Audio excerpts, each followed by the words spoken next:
परंतु जिन पर प्रभु की कृपा है, जो भगवान के चरणों के अनन्य भक्त हैं, उनमें कभी किसी प्रकार का भी अहंकार नहीं आता।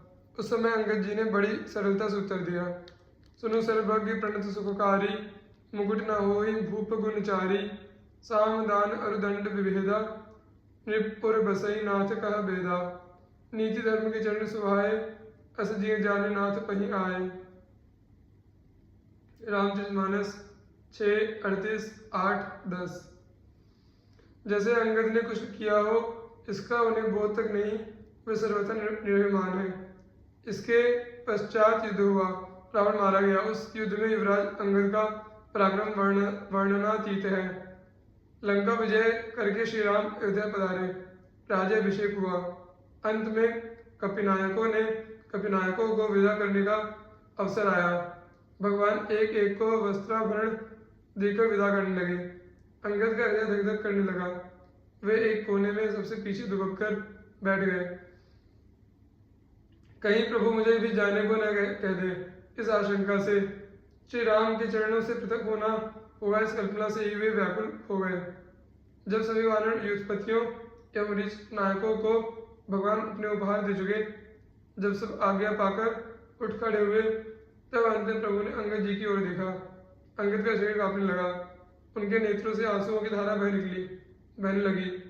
वे हाथ जोड़कर खड़े हो गए और कहने लगे, सुनो सर्वज्ञ कृपा सुख सिंधु, दीन दयाकर आरत बंधो, मरती बेर नाथ मुहि बाली, गयो तुम्हारे पहुँचे घाली, असरण शरण बिरद संभारी, मोहि जनि तजहु भगत हितकारी, मोरे तुम प्रभु गुरपितु माता, जाऊं कहाँ तजी पद जल जाता, तुम्हें विचारे कहु नर नाहा, प्रभु तजी भवन काज मम कहा, बालक ज्ञान बुद्धि बलहीना, राघव शरण नाथ जन दीना, निजी टहल गृह कैसव करी हूँ, पद पंकज बिलोकी भव तरी हूँ। रामचरितमानस 7:18-1-7। नाथ मेरे पिता ने मरते समय मुझे आपके चरणों में डाला है, अब आप मेरा त्याग न करें, मुझे जिस किसी प्रकार अपने चरणों में ही पड़ा रहने दें। यह कहकर अंगद श्री रघुनाथ जी के चरणों पर गिर पड़े। करुणा सागर प्रभु ने उठाकर उन्हें हृदय से लगा लिया। अपने निजी वस्त्र, अपने आभरण और अपने कंठ की माला श्री राघव ने अंगद को पहनाई और स्वयं अंगद को पहुंचाने चले। अंगद बार बार प्रभु को दंडवत प्रणाम करते हैं, बार बार उस कमल मुख की ओर देखते हैं, बार बार सोचते हैं, अब तो मुझे प्रभु कह दे कि अच्छा तुम यहीं रहो। दूर तक दया धाम ने अंगद को पहुंचाया। जब हनुमान जी सुग्रीव से अनुमति लेकर श्री राम के पास लौटने लगे, तब अंगद जी ने उनसे कहा, कहु दंडवत प्रभु से, तुम्हें कहूँ कर जोरी, बार बार रघुनायक ही सुरति कराए हो मोरी। रामचरितमानस 7:19 का। महाभाग मैं आपसे हाथ जोड़कर कहता हूँ, प्रभु से दंडवत कहना और श्री रघुनाथ जी को बार बार मेरी याद करते रहना। केशरी पुत्र हनुमान जी। श्री हनुमान जी संबंधित वर्णन छंद 9 में आया है।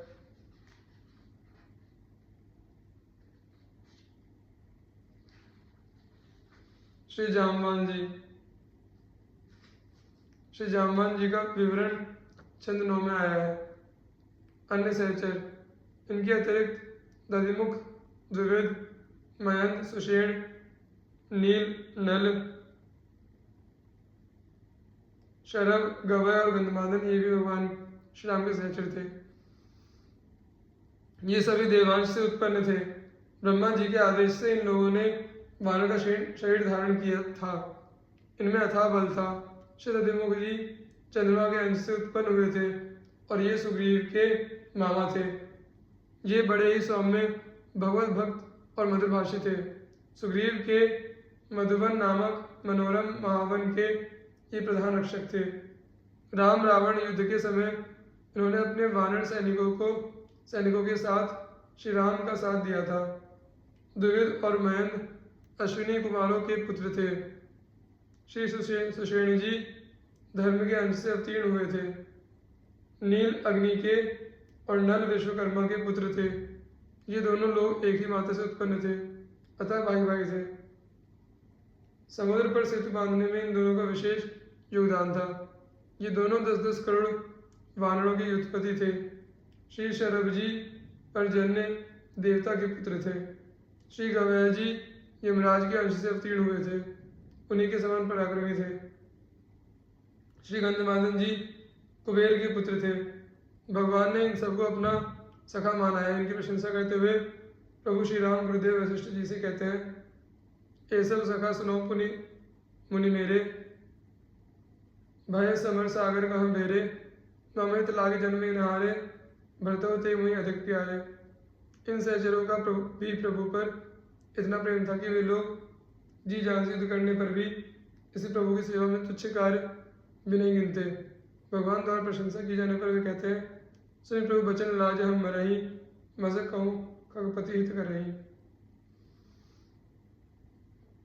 युद्ध की समाप्ति पर इन सहचरों और इनकी सेना का आभार मानते हुए प्रभु ने इन्हें घर जाने के लिए विदा किया, परंतु प्रेमवश इनमें से कोई घर जाने को तैयार नहीं हुआ। अतः प्रभु सबको साथ लेकर अयोध्या आए और वहाँ 6 महीने तक सबका आतिथ्य सत्कार किया। तत्पश्चात प्रभु ने सबको वस्त्र आभूषण से सम्मानित करके विदा किया। अन्य लोग तो प्रभु श्री राम जी की सांवली मूर्ति अपने हृदय में बसाकर चले गए, परंतु अंगद और श्री हनुमान जी तब भी नहीं गए। अंगद के विशेष प्रेम को देखकर भगवान श्री राम ने उन्हें अपने हृदय की माला, वस्त्र और मणि पहनाकर और बहुत प्रकार से समझा बुझाकर विदा किया। और इतना ही नहीं, भाइयों सहित उन्हें बहुत दूर तक पहुंचाने भी गए। श्री हनुमान जी तो भगवान के नित्य परिकर ही हैं। वे सुग्रीव जी से अनुमति लेकर भगवान की चरण सेवा में ही रह गए। नौनंद जी, धरानंद, ध्रुवनंद तृतीय, उपनंद सुनागर, चतुर्थतः अभिनंद नंद सुख सिंधु जागर, सुठ सुनंद पशुपाल निर्मल निश्चय अभिनंदन, कर्मा धर्मानंद अनुज बल्लभ जगबंदन, आस पास व बागर के जहाँ व्यर्थ पशु सुछंद, ब्रज बड़े गोप परजन्य के सुत नीके नवनंद।